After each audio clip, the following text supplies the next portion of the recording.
How do you prepare the sacrifice? Have you ever wondered how to effectively prepare a sacrifice against an isolated pawn in chess? This is a fascinating topic that can elevate your game. Let's break down the steps you need to take to make this sacrifice work in your favor. First, it is essential to understand what an isolated pawn is. An isolated pawn has no friendly pawns on adjacent files. This can be a weakness for your opponent but can also serve as a strength if it controls key squares. Your first goal should be to blockade this pawn.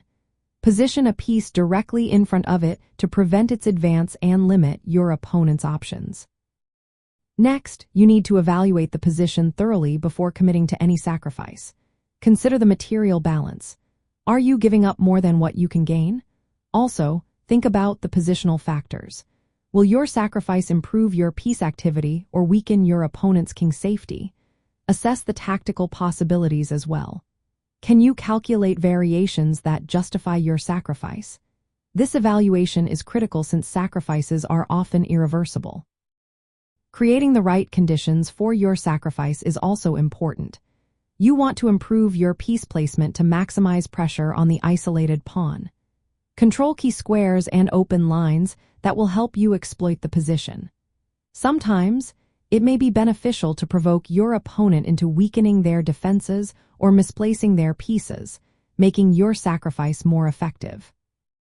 When you decide to sacrifice, aim to open lines and increase your activity.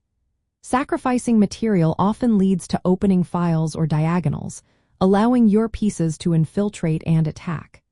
Against an isolated pawn, this could mean dismantling the pawn structure or removing a defender, creating new targets for your pieces. After the sacrifice, you should have a clear follow-up plan. This might involve capturing the isolated pawn or its supporting pawns. You may also want to launch an attack on your opponent's king or critical squares. Transitioning into a favorable endgame where your positional advantages outweigh the material deficit is also a good strategy. Timing is another factor to consider. Sacrifices against isolated pawns work best when your pieces are well developed and coordinated. If your opponent's king is vulnerable or their development is lagging, your sacrifice can be more effective. However, if they can easily consolidate their position, the sacrifice may not yield the desired results. A practical example of this strategy is the knight sacrifice on the f7 square. This classic move can break open the king's position and win the pawn on e6.